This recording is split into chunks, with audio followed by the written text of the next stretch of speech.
Hey, welcome to the Expert Capital Gains Tax Solutions podcast. I'm sorry, it's actually two podcasts. It's the Capital Gains Tax Solutions podcast and also streaming live on Expert CRE Secrets, where we believe most high net worth individuals and those who help them, they struggle with clarifying their capital gains tax deferral options. Not having a clear plan is the enemy, and using a proven tax deferral strategy, such as the Deferred Sales Trust, is the best way for you to eliminate the need for the 1031 exchange and grow your wealth when exiting highly appreciated assets. Hey, I'm your host, Brett Swarts. In each episode, I'm joined by some of the best real estate, financial, business, and wealth minds in the world, where they share their ideas, deal stories, and inspiration. So together we can make complex tax deferral strategies simple and passive income plans achievable. Hey, I'm excited about our next guest. He's a licensed California real estate broker that has acquired his certified commercial investment members, which is called as a CCIM designation.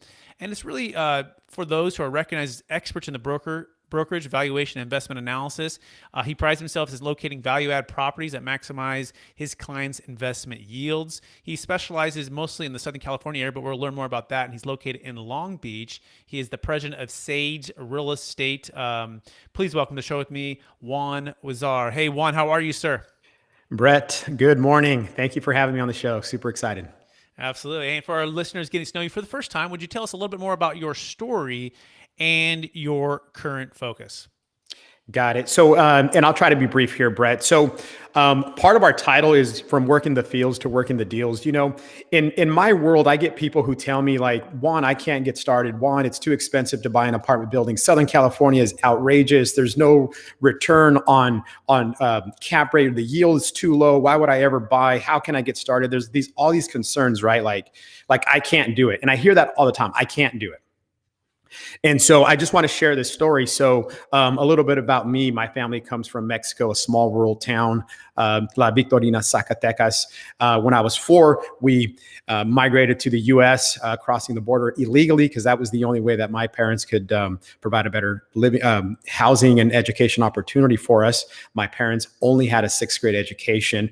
And so, you know, I started my life in the Central Valley of California. And there in the summers when I was 8, 9, 10, 11, we would all have to work in the fields picking garlic. So learning to work hard in the sun, like if anyone who's listening to the show is familiar with like, you know, Avenel, Kalinga, Lemoore, in those areas, in the summer when is the garlic picking season, we're at 100 plus degrees. You're working out there. It's hot. Sometimes there's no water, but we had a family of 8. We all had to work. My parents did not speak English. My mother did not drive. And so everyone had to do their part. So fast forward to today, the reason my parents came to the U.S. was they wanted us to get an education. All 8 of us, all 8 children, 4 boys, 4 girls, have degrees from various colleges. You know, we're talking UCLA, UC Santa Barbara, Cal Poly, San Luis Obispo, Fresno State, Long Beach State. And so we're really living the American dream. So when I talk to people and I hear this negative, leave California, it's too expensive, California is going down the drain, I'm like, do you guys know how fortunate we are for a couple of reasons? One, we live in the US, and to be American is the best thing you could possibly be given as a gift, okay, is to be an American. And because in America, we have opportunities. And so the reason I share my story is to let you know that someone who comes from Mexico, who's an immigrant, who's worked in the fields, who has had to work hard, learn English, and deal with a lot of kind of uphill battles, it's possible for that person to get some success. And a lot of the success that came for me was through apartment ownership. So the number one thing that we preach here is building wealth through apartment ownership. And so when you're talking about wealth creation and all the stuff that you do in your show, that's hand in hand with what we teach, what we preach. We do sell apartment buildings. Our main focus in Long Beach, to be specific, is a few years ago, we decided that we were going to niche out our market, and we decided to become the fourplex market leaders. So no other firm before me has sought out to be that. And so not only did I create my own game, I made the game. Okay. So no one's focused in on 4-unit buildings. We know all the stats, we know the sellers, we know the buyers, and we're the market leaders when it comes to 4-unit apartment buildings. So that's a little bit about us. Amazing. What a background, what a story, and which leads us really to the next part where I want to dig in a little bit more about your personality as well, and your background and your gifts, you know.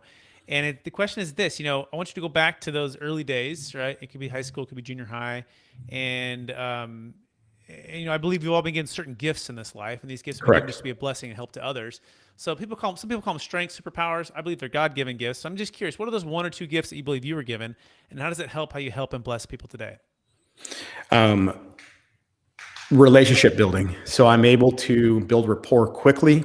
I'm sincere naturally, so I don't come off salesy, or I hope I don't. A lot of people come up to me. I have the ability to motivate folks even when I'm not trying to, right? So a lot of people will reach out to me for advice. Sometimes it's fitness advice. Sometimes it's not even about real estate, but I've had this ability to build rapport with people from a very early age. And when we're talking about junior high, one of the things that I was a newspaper boy. So on top of working in the fields, I was a newspaper boy delivering the Hanford Sentinel and the Fresno Bee from age 9 to 18. The only reason I left my newspaper route was because I had to go to college. Otherwise, I would have kept it forever. I loved being a newspaper boy. But being a newspaper boy, you do two things. Sales, because you have to increase the numbers of subscribers. And so there's a lot of door-to-door knocking. So that helped me become who I am today.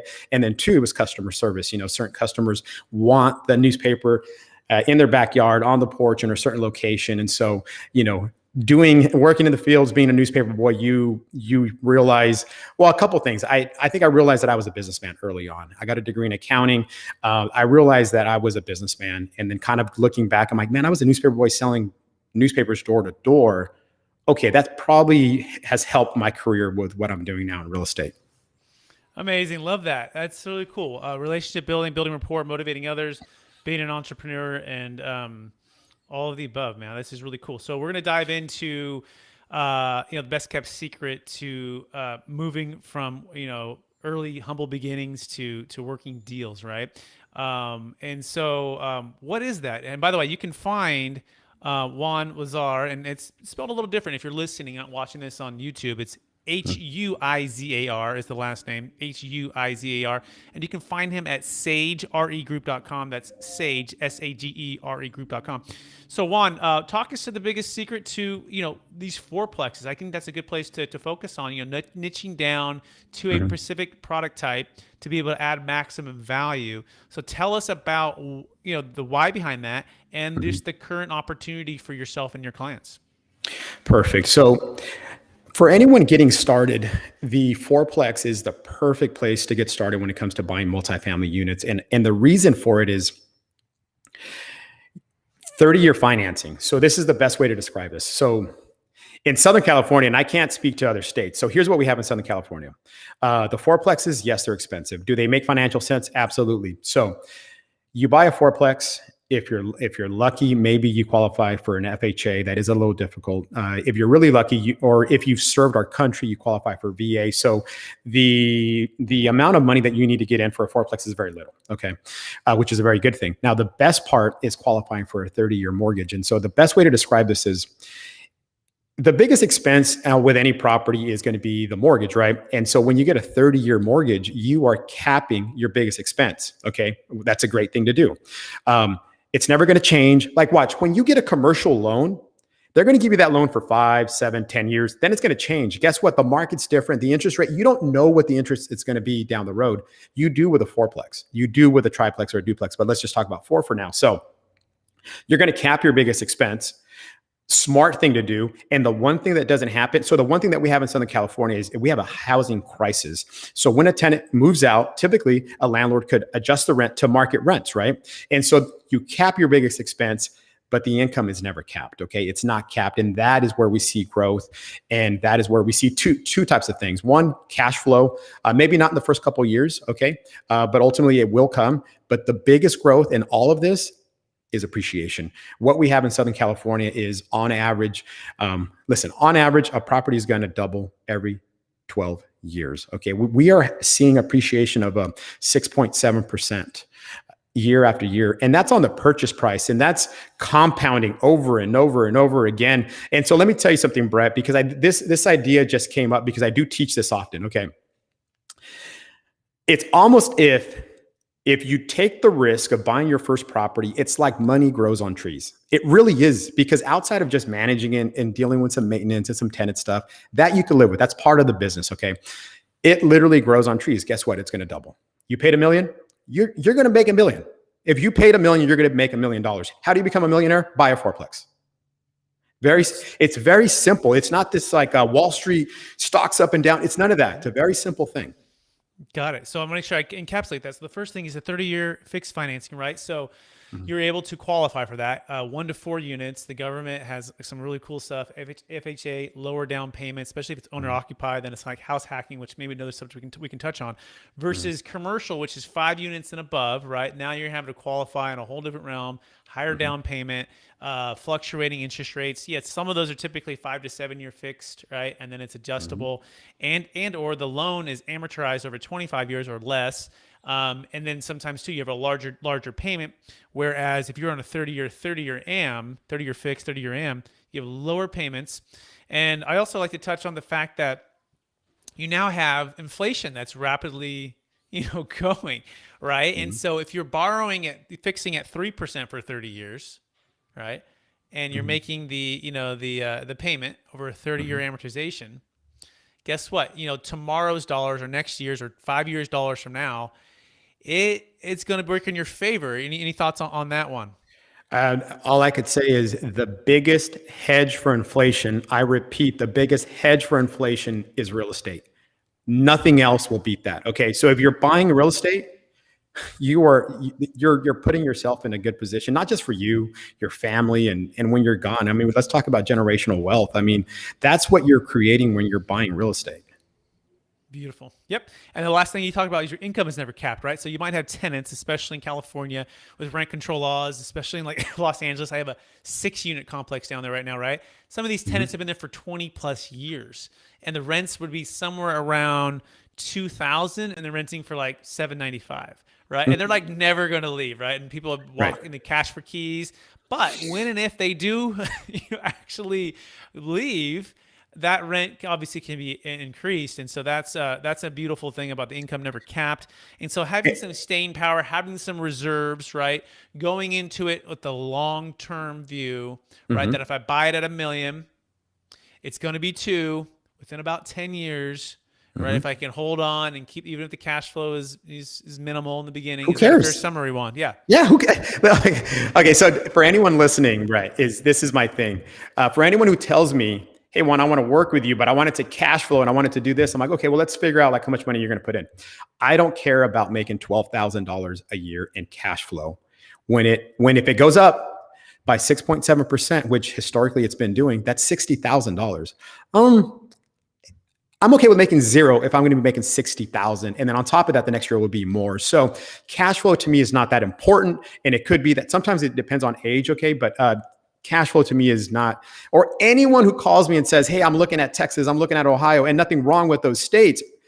But what's important? Do we want to build massive wealth? Do we want to make $1 million or do we want to make $12,000? And if that's the case, it's pretty easy to me. I want to make $1 million. And so that's why I invest in states, areas that appreciate, and we know because historically it's been doing so. It's done it the last 30 years. It's going to continue doing it the next 30 years. I like the way you put that, right? And I do think it's cash flow is king, but appreciation can also be king. I think is what you're saying. Not in my world. In your world, no. Go ahead. Let me just, and I understand cash flow is not king. Cash flow is not king. Biggest misconception out there that cash flow is king. Appreciation is king. Appreciation will trump. That cash flow is the smallest piece of the pie when you're factoring a decision in an investment. Smallest piece of the pie. When someone says, what cap rate do you buy? And I'm like, that doesn't matter. I'm not worried about I'm worried about what it's going to be worth 20 years from now. That's what I care about. It making me a couple $100 a month. I don't care. So yeah. So I guess for me, it's much, much different.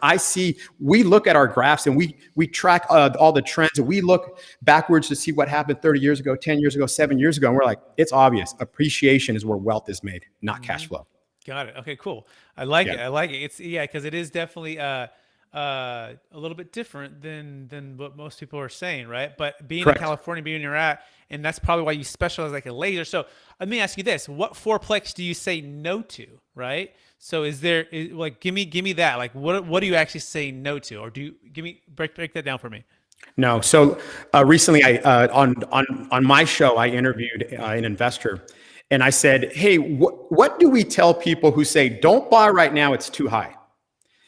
And I'm like, do you wait for it to drop for you to be wealthy? Is that what you do? He's like, no. He says, if the environment is giving me good interest rates, if the environment is giving me a property that at least breaks even, I buy it. I don't care if it's the top of the market.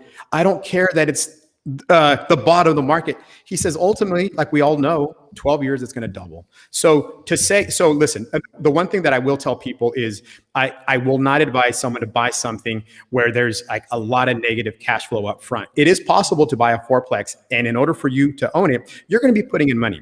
Now, if it's a simple matter of we need to stabilize it, like, okay, we need to improve it. The rents could go up. We are allowed to go up some. Maybe one unit will vacate.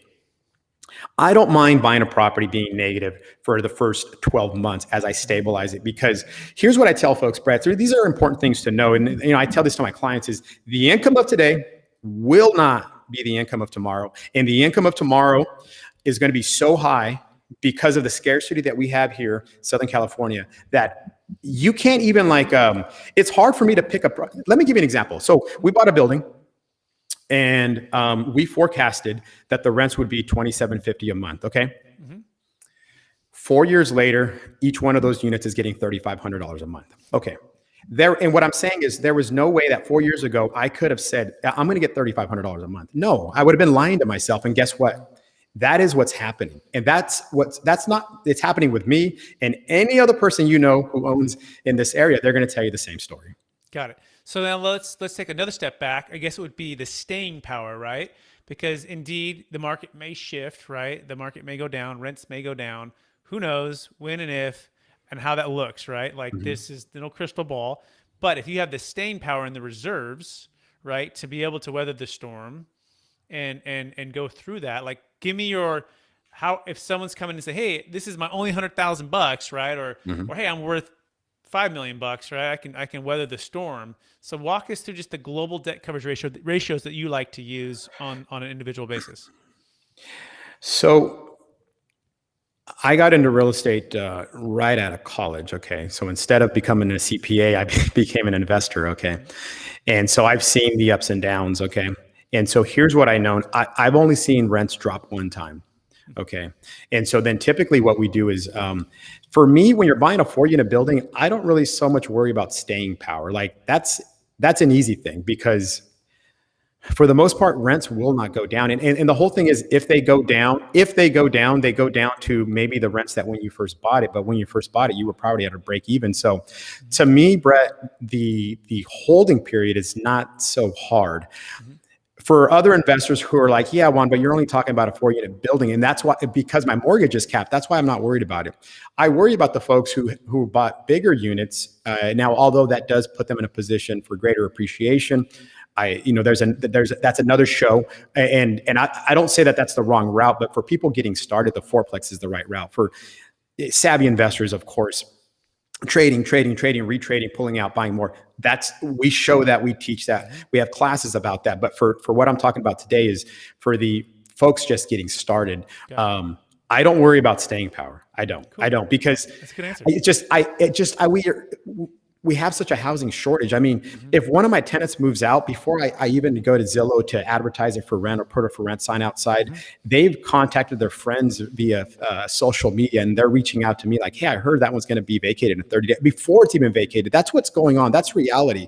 So what I tell people is this, Brett, when you're buying apartment buildings, you are buying a business. It's a business that you don't have to go to every single day. It's the best thing. You go to it maybe once a week, maybe once a month, maybe after you stabilize it, you don't hear from them in 6 months and everyone's paying rent and everyone's happy. You're providing good housing.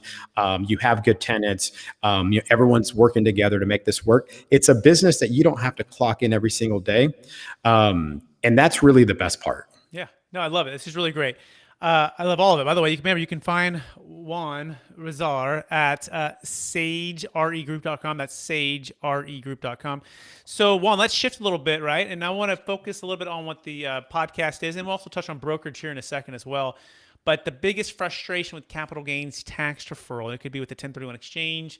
It could be with selling a high-end primary home that doesn't qualify for a 1031, or clients that want to, sell businesses. So what's been your biggest frustration when it comes to capital gains tax deferral and or the 1031 exchange?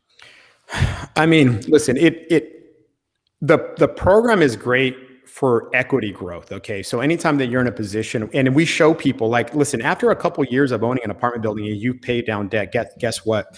Your return on equity actually drops. People don't know that. And so the 1031 exchange is important. There's a couple things that go on oftentimes during a sale. Sometimes we're not compliant. Sometimes the person taking the tax benefit is not the person buying it. And then you find out in the 11th hour that it's not going to be approved. And then you do have that tax penalty. So the timeline is short. The biggest part right now that's really difficult is locating the upleg. Locating the upleg puts a tremendous pressure on us brokers, and certainly on the seller would-be buyer moving up. So it is it's the time crunch and the pressure and the fact that there's just not enough inventory to move up. That's the real life story. Yeah, we agree with you, right? And that's part of why we found Capital Gains Tax Solutions, right? And offer the Deferred Sales Trust, which is an alternative and can save a failed 1031 exchange. We've closed 7 of these in the last 40 days. We'll close another 7 in the next 40. And the biggest thing we found is it gives people back their flexibility and takes off the pressure, right? So you don't have to do anything, right? You can just defer the tax. You can wait on the sidelines, purchase back into real estate whenever you want, all tax deferred, no equal or greater value rule, right? You can buy multiple fourplexes, right? You can put the minimum down payment to get the maximum amount of leverage on those fourplexes. And it's a really cool thing. And it works for cryptocurrency, public stock, private stock, primary homes. And you should check it out at capitalgainstaxsolutions.com if you want to learn more about that. That's capitalgainstaxsolutions.com. So let's touch on a little bit about Biden's proposal to take away the 1031 or limit it, and or eliminate the stepped up basis and or double the capital gains tax rate. So any just general thoughts on those potential changes in the tax code?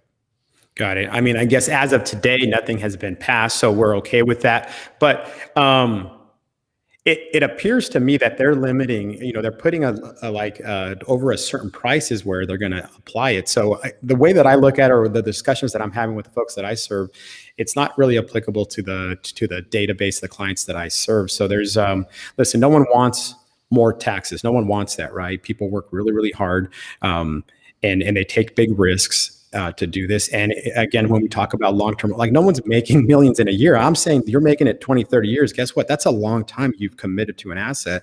And so, yeah, do we like it? Absolutely not. Do we want it to pass? No way. I see that there is a certain number. I don't know what that number is, where it's going to apply. And I guess that number is pretty big. Cool. No, absolutely. So we are running out of time. Are you ready for the lightning round? Let's go. All right. Knowing what you know now, Juan, if you go back to your 25-year-old self, what is the one golden nugget you'd make sure to tell yourself to do? Buy more properties with 30-year financing because you'll never lose them. Absolutely. I love it. Question number 2. What is the number one book you've recommended or gifted the most in the past year? The Fish That Ate the Whale. It's an amazing book. Read it. Awesome. Question number 3. What are you most curious about right now?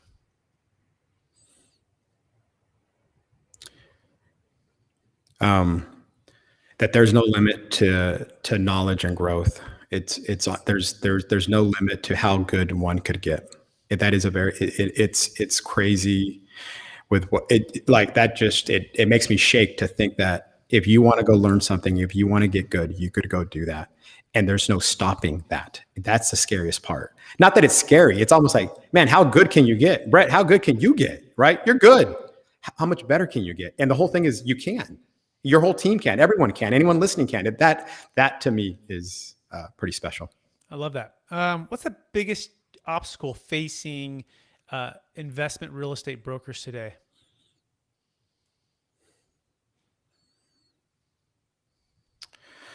I think that a lot of investment real estate brokers are stuck in the old ways of hammering the phones, bothering the apartment owners nonstop. I mean, they're calling them 100 times a day. Like that's their way of lead generation. That's the old way. That's not what we do here at Sage Real Estate. We'll never call and bug you. What we do, why we're different, is that we're going to provide you value. We're going to be here as a resource. We're going to do the interviews. We're involved with the apartment association at the city level, letting you know of all the changes. So we're going to be here giving, giving, giving. So that when it is time to sell, we don't just, we call these brokers pop-up brokers. They just pop out of nowhere when it's time to sell. And what we tell people is that's not us. We're here involved in our community. We live here. Our office is located here. We're heavily involved in Long Beach. We love Long Beach. We're very pro Long Beach, and we're very involved. And so that makes a difference with us. I love that. That's just really refreshing. Amazing. Second to last question. How do you stay centered in your values after all the stuff you've achieved? Everything that you're doing for your clients and for your team members. How do you stay centered in your values and encouraged to reach for new heights? Cool. I mean, going back to my story, I have parents with a 6th grade education who brought 8 young children here, taking them through the desert, getting deported back, coming back again, fighting, not giving up on the American dream. And what they achieved with a 6th grade education of pushing 8 kids through college, masters and PhDs and all these other stuff my sisters have, that's what keeps me centered. That's what reminds me that what I'm doing, I sometimes ask myself, Brett, is if they were able to accomplish that, what is it that I could accomplish? And that, I love that. I love that too. That's beautiful. Thank you so much, Juan Huizar, for being here and sharing so much about your story, wisdom, your passion for the fourplex investment marketplace and growing wealth. For our listeners who want to get in touch with you, would you remind them one last time what's the best place for them to find you? Hey, everyone. So it's Juan Huizar. Website is sageregroup.com. If you want to follow me on Instagram, it's at Multifamily Long Beach. Give me a follow, give me a message. If you like something you heard today, if you disagree with something that I said, by all means, no one has all the right answers. Everyone comes up learning different things. I've been doing this a long time. I tell people that I am an investor first, real estate broker second, because that's how I got into the business. And so when I look at properties or when I deal with folks, I see them differently. They're not just a transaction. They're someone just like me trying to make the best decision. And sometimes, Brett, the best decision is for them to utilize your services in terms of deferring taxes. And it's a really good alternative. So thank you so much. Amazing. Juan, thank you for being on the show. And again, thank you for sharing a lot with us. And I want to encourage you to keep building great relationships, building great rapport, motivating others to create and preserve more wealth. And I also want to thank our listeners for listening to another episode of the Capital Gains Tax Solutions podcast, also streaming on expertcresecrets.com, where we believe most high net worth individuals and those who help them, they struggle with clarifying their capital gains tax deferral options. Not having a clear plan is the enemy. And using a proven tax deferral strategy, such as the Deferred Sales Trust, and or getting with Juan to buy some fourplexes at 30-year fixed financing for 30 years. Amazing, right? Making sense of that for you is the best way for you to grow your wealth. Please, please, please go to capitalgainstaxsolutions.com if you want to learn more about how to eliminate the need for the 1031 exchange, how to defer tax on the sale of cryptocurrency or primary homes. Again, that's capitalgainstaxsolutions.com. Thanks, everyone, for listening. We appreciate you out there.